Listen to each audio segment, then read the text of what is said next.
Hey you guys, it's Haley from LoveLeys Hair, and I'm here to show you a flat twisted style on my blow dried hair.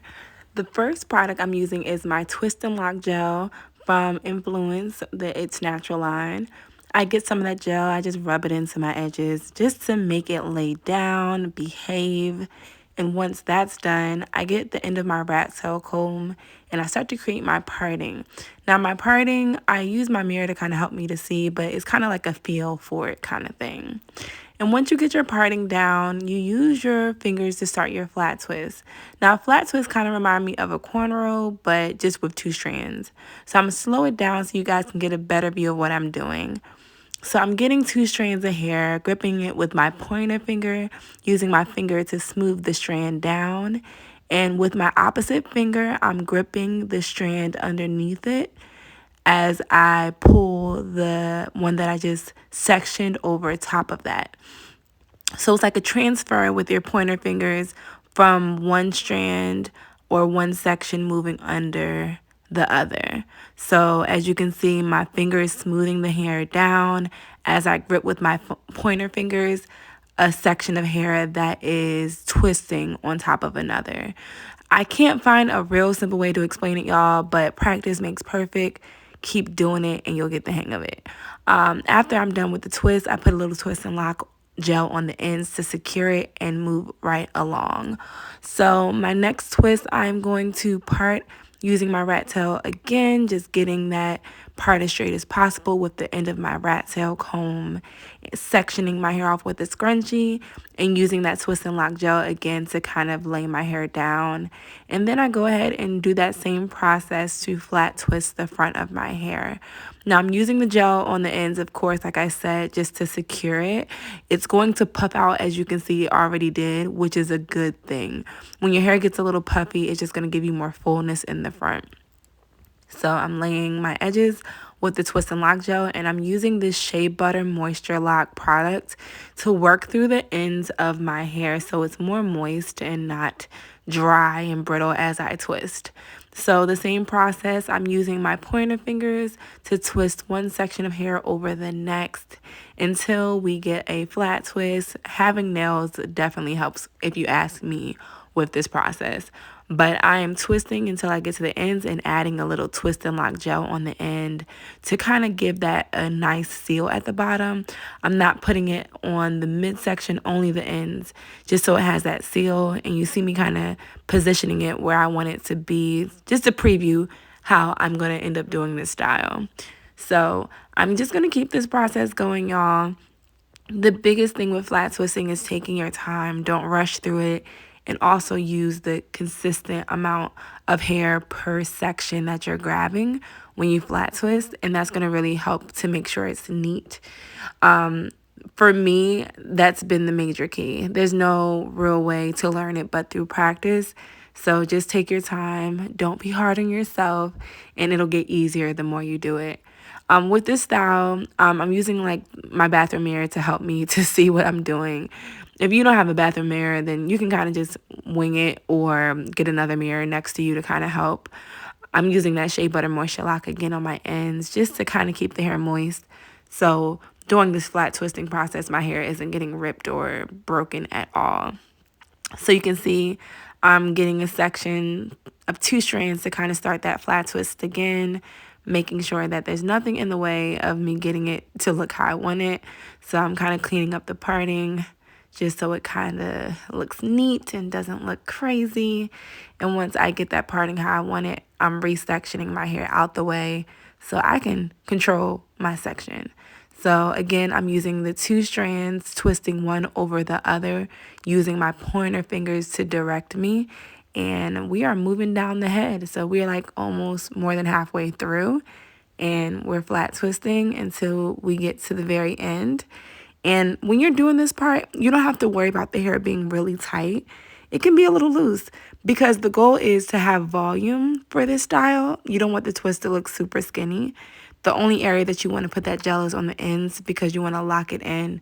If you add the gel towards the midsection of the hair, it's going to make it stringy looking, and you don't want that. You want your twist to have volume. As you can see, I'm kind of playing with how I'm going to end up pinning it. So I want to make sure the hair is still fluffy and doesn't look flat as I'm doing this process. So yeah, we are continuing this process throughout my head. And as I'm going, I'm kind of just deciding where I want to put the next twist based off of what I see. Like, how do I want it to lay? How do I want it to, suit my head? Your head might be different than mine. So don't feel like you have to do yours exactly this way. I'm kind of mapping out my twist based off of how I want it to fall around my head. So you'll know based off your head shape what looks good, hopefully. If not, you'll find through time what looks good on you. I feel like I've been playing around with a style like this for a while. I kind of remix it every now and again, but I know a good side part works for me and thicker braids are my jam. But if you want it, you could do smaller twists versus these chunky ones like me. But yeah, I'm going ahead and putting that Shea Butter Moisture Lock on my ends again before I twist so my hair doesn't feel dry or aggravated as I go through it.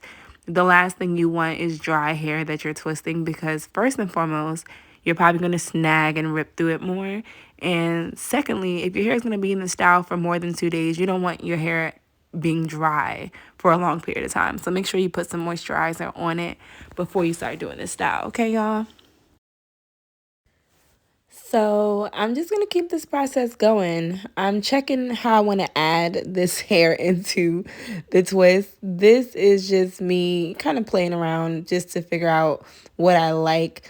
I actually switched it to a braid to combine those two together and seeing how that looks, playing around, seeing if that's giving me what I want, positioning it. Like, there's no perfect way to do this. I had to run out to get some bobby pins just to make sure it'll do what I want it to do. And we are going to see. I'm using those pins just to secure the twist underneath, just to see if it's going to lay how I want. And so far, I think I'm liking the way that it's laying. I might have to connect some of those twists a little bit better. But yeah, braiding those last two together just helped me to feel more secure about it. And I'm combining the end of that hair to the back and creating a thicker flat twist. Same process, using sections, grabbing it with my pointer fingers and bringing one over the other. So I'm just checking myself out, seeing how it's coming along. Think the front got a little bit out of place, so I'm kind of going to redo it because it didn't do what I wanted to do. So we're going to try this again. Just know that it's not going to be perfect.